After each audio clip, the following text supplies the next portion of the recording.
Na dia fonenana zava-mananaina miavaka aza ny tontolo iainana an-dranomasina eto Madagasikara dia tena tandindoza ireo harena ireo. WCS zany nanomboka tamin'ny taona 7 dia niasa tamin'ilay toerana anankitelo le any avaratra moa zany manakaiky Nosy be misy an'ilay hoe ankivony sy ankare, dia ny aty atsimo manakaiky ny Toliara misy an'ilay hoe Soarika. Tamin'izany fotoana zany zay nefa nanomboka niasa tamin'ireo faritra anankitelo ireo satria raha ohatra tsaroantsika dia nisy ny karazana hetsika lehibe natao teo amin'ny sehatra iraisam-pirenena mba ahafahana mampitombo zany ny velaran'ny ny faritra arovana an-dranomasina. Ny mponina amin'ny sisindrika no anisan'ny mahantra indrindra eto Madagasikara. Mahery ny 900 Malagasy mantsy no mipetraka ny amoron-dranomasina ary miaina amin'ny fomba fanjonona nentin-drazana. Ny jono irery ihany no fidiram-bolana izy ireo. Ny lehilahy mandeha manjono any an-dranomasina fa ny vehivavy kosa no miandraikitra ny fivarotana ireo vokatra ireo azo avy amin'ny jono. Ny fitombon'ny isan'ny mpanjono, ny fampiasana ny fomba fanjonoana tsy ara-dalàna sy ny fitombon'ny mponina dia nahatonga fanjonoana be loatra mihoatra ny tokony ho izy ka nahasimba sy nahamotika ny harena an-dranomasina.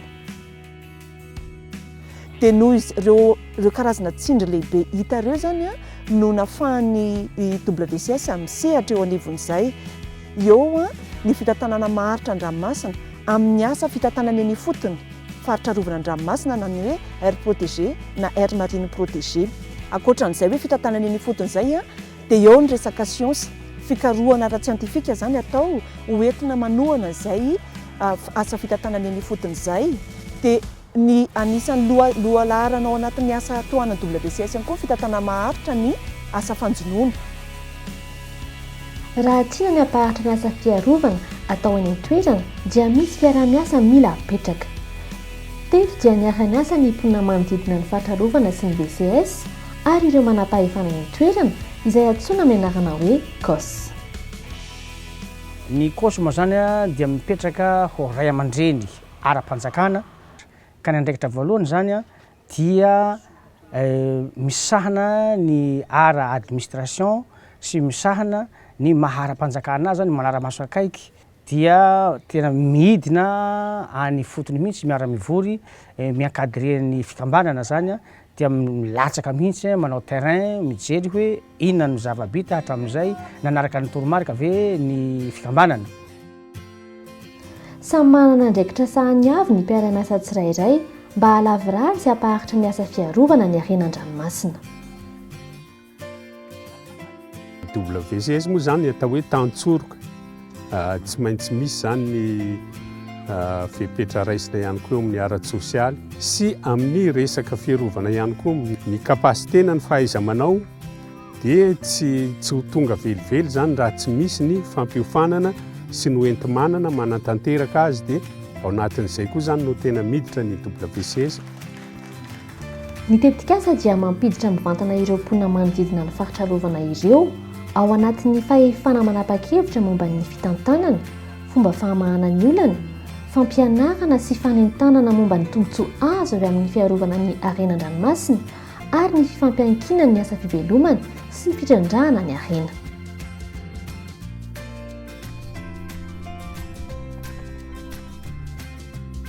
Natsangana ny komite manara-maso ny fitrandrahana harena an-dranomasina isaky ny faritra arovana. Manao fisavana ireo mpandika lalàna no asan'ny komite io. Manana fahefana mampihatra ny sazy izay sahazan'ny fandikan'ny lalàna koa izy ireo na koa ny atao hoe dina. Ny fanaraha-maso ny vokatra azo avy amin'ny jono koa dia asa iraisan'ny faritra arovana telo. Raisina an-tsoratra ny fomba fanjonoana toy ny fotoana sy faharetana, ny fitaovam-panjonoana, ao ihany koa ny toeram-panjonoana, ny karazana trondro voajono ary refesina sy lanjaina avokoa ireo trondro voajono ireo. Rehefa vita izay dia alefany amin'ny biraon'ny WCS Antananarivo ireo atota-kevitra ireo amin'ny alalan'ny finday izay efa nozaraina. Manao fanaraha-maso isan-karazany ny siantifika izay iarahana amin'ny mponina eny an-toerana. Izany moa dia ahafahana mamantatra ny fomba mahomby iarovana ny harena an-dranomasina. Izahay zany ny mpanao fanaraha-maso ny fahasalaman'ny vatohara. Ny tanjonanay ny hahasalama ny vatohara ao anaty rano. mba hahazahoanay vokatra soa baka anaty rano ny mba tsy hanimbanay io vatohara io. Izay zany ny antony anovanay ny fanaraha-maso ny vatohara. Ny fanarahanay maso azy nanomboka tao amin'ny 2021 hitanay fa mihatsara zany ny vatohara arahinay maso salama. On a fait environ 1 heure de plongée encore pour ce second site. Et puis on a vu encore de beaux coraux. Et par rapport au suivi d'avant, donc on a trouvé une amélioration. On était allé nager dans le noyau dur du site de WCS et ça se passe bien. On a vu du poisson, on a vu des coraux en bonne santé, on a vu des anémones et c'était bien. Misy kosa nefa ny asa fiarovana manokana ho an'ny faritra arovana tsirairay izay miankina amin'ny zava-misy ny toerana. Ny faritra arovana an-dranomasina Soariake dia iray amin'ireo faritra vatoara lehibe indrindra eran-tany. Eo anelan'elan'ny androka sy morombe misy azy ary ahitana aran-dranomasina midadasika manerana ny morontsiraka manontolo.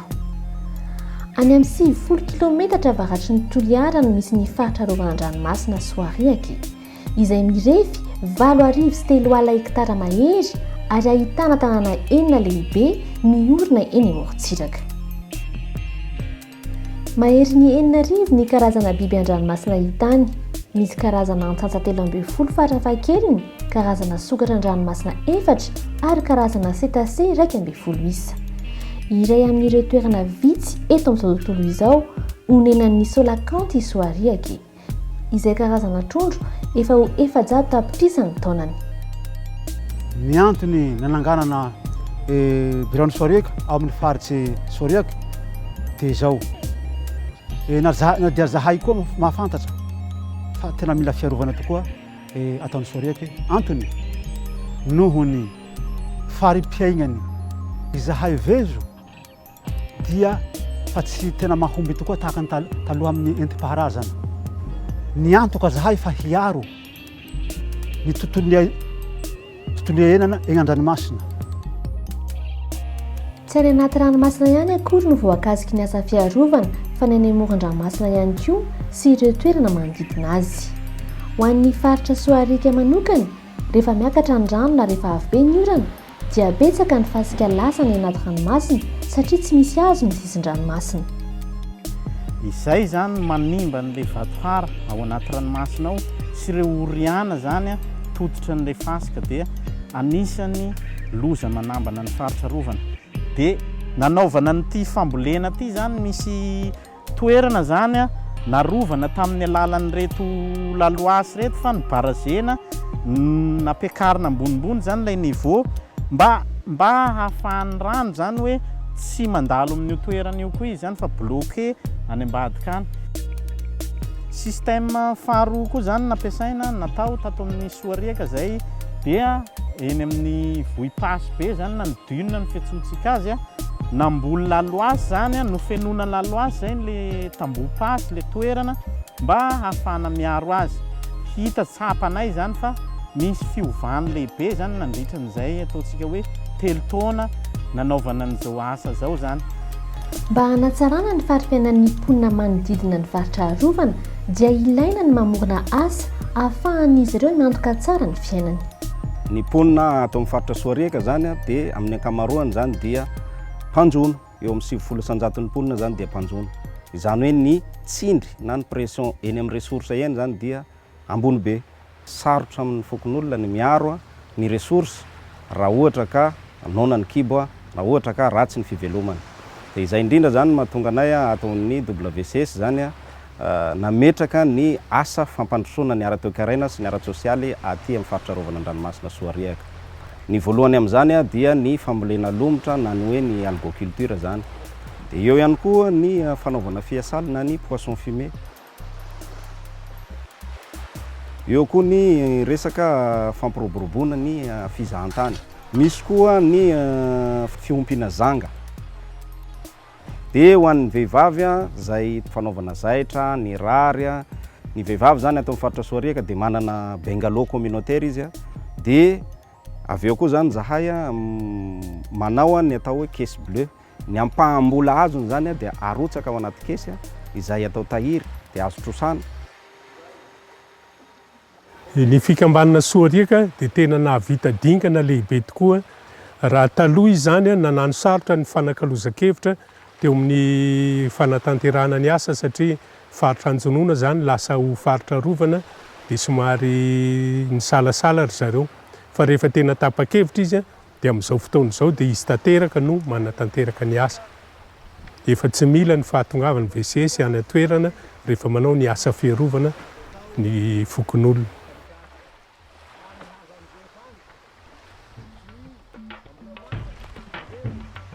Ny faritra arovana Ankarea dia voankazo ho toerana arovana mirindra. 50 kilometatra avakatra andrefa ny Nosy Be misy azy, izay manana velarana mihoatra ny 5,3 hektara. Malaza amin'ny kalitao sy ny arenan'ny an-dranomasina ao amin'ny faritra io, izay ahitana nosy 520 fa nosy mitsio sy tsara banjina ihany no misy ponina.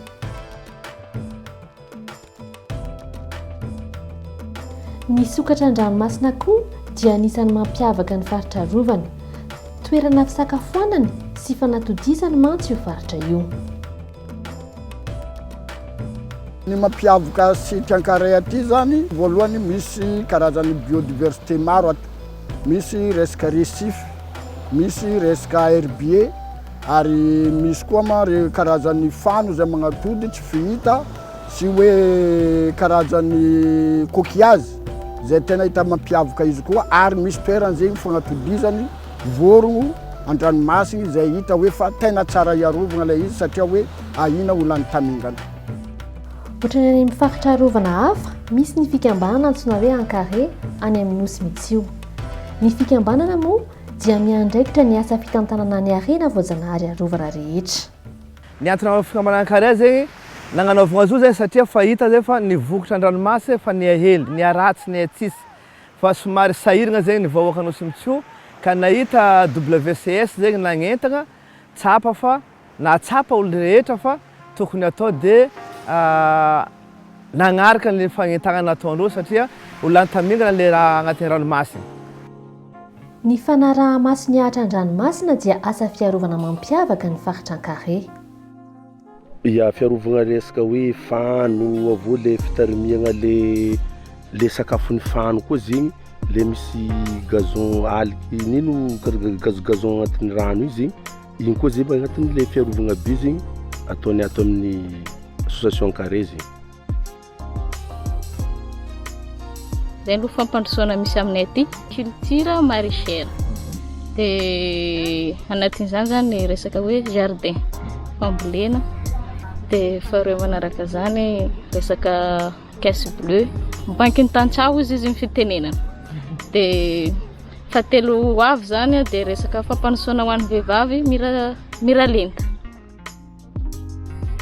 Ny asa fivelomana vaovao nampidirin'ny tetikasa tao Ankarea ho an'ny mponina tany an-toerana dia nanampy be dia be azy ireo tamin'ny fanatsarana ny varim-piainany.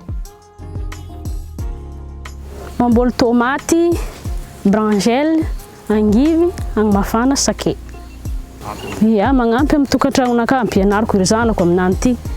Velon-tegnanaka aminany ity, ary sy ity fanazoko tokotany.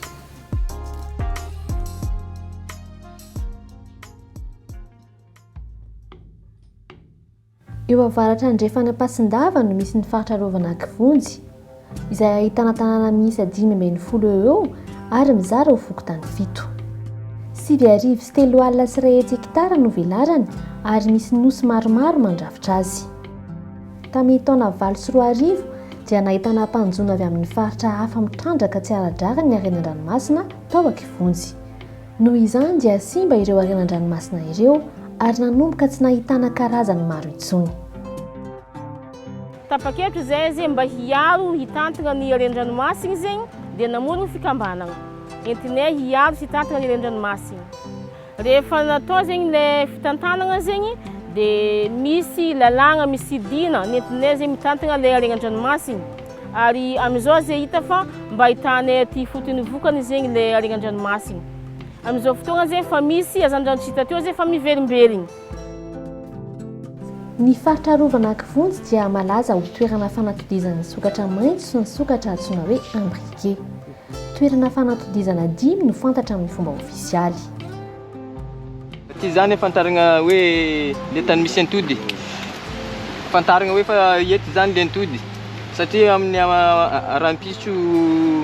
rampiso maraina zany zay mametaka le grillage pour la protection des jeux. Fe misy ihany reny le fozakely reny, iny mihitsy le prédateur anazy, le crabe fantôme, zare iriny amin'ny sisiny ranomasina regny misy lavaka igny.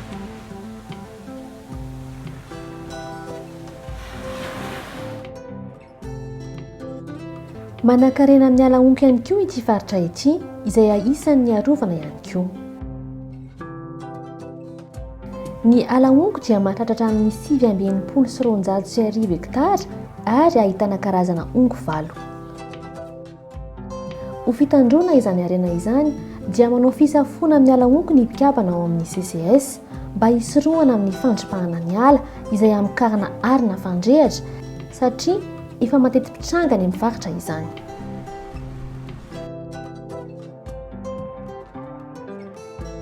Mamboly ongo ihany koa ny fikambanana. Anaty ongo io zay fantodizan-drakatra ndraiky makamba. Zegny izy koa tapagna zegny manjary tsisy tany alofagna zay lo raha zegny manjary tsisy taranaka zegny biby mialoko amin'ny ongo io. Ka mba ahafahana anatanteraka zegny asa fiarovana zay zegny nampiditra aty Kivonjy zegny ny asa fivelomagna maro ohatra ny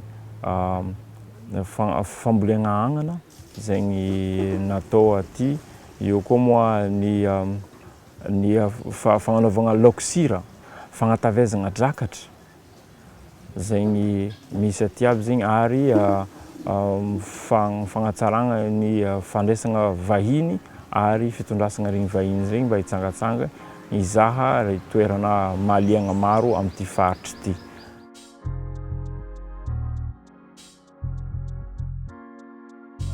Ny voalohany ny hitako zegny le fampiharana zegny nampidibola tokantragno tsiraikiraiky amponina.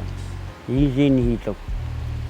Faharoy magnaraka taloha zahay nampiasa lampe kitasy mandrehitra rotro an-karamandy mafazava, izy io ty niboaka panneau solaire nahay bebe kokoa zegny ny tombotsoa ny hitanay agnatin'ny ponina. Mba hampaharitra ny asa fiarovana natomboka dia ilaina ny fanabeazana. Noho izany dia niara-niasa tamin'ny CIC na cellule interministérielle de coordination tetikasa ary nametraka fomba fanabeazana ara-tontolo iainana izay ho ampiasaina an-dakilasy. Androany dia manao ny atao hoe validation ny kit madère plus kit madère moa dia ampiasain'ny ministère fanabeazam-pirenena anabeazana ara-tontolo iainana. Fa amin'ity zany izy ny ampy ny tontolo any an-dranomasina ka angasitrahana ny WCS complet zany zao ny kit madère satria ao ireo ny version teo aloha ahitana ny tontolo an-tanety miampy ny amin'ny tontolo an-dranomasina zany izy amin'izao fotoana zao. Ary io ny fitaovana hoentin'ny mpampianatra manao ny fanabeazana ara-tontolo iainana amindreo zaza malagasy zay manerana Madagasikara. Dia ny aty amin'ny lafiny fitantanana ny tontolo voajanahary ilaina ny isiana fifanarahana mazava aminay mpitantana ny tontolo voajanahary sy ny fanjakana. Ny teboka faharoa dia iveriko fa tena zava-dehibe ny fampandraisana anjara ny olona iny fotony satria ny olona iny fotony no everinay fa tompona andraikitra voalohany amin'ny tontolo voajanahary. Dia ny fampahafantarana zany ny olona ny amin'ny hoe misy fandraisany daholo ilay rovoary sy ny fivelomany ny olona tsiraray zany velotena moa no etsony zareo azy any avaratra. Satria ireo no eny an-toerana dia zareo ihany koa no mahafantatra ny mety sy ny tsy mety ary mahay mampifandanja ny fampiasana ndreo roa voary isan-karazany ireo service écosystémique.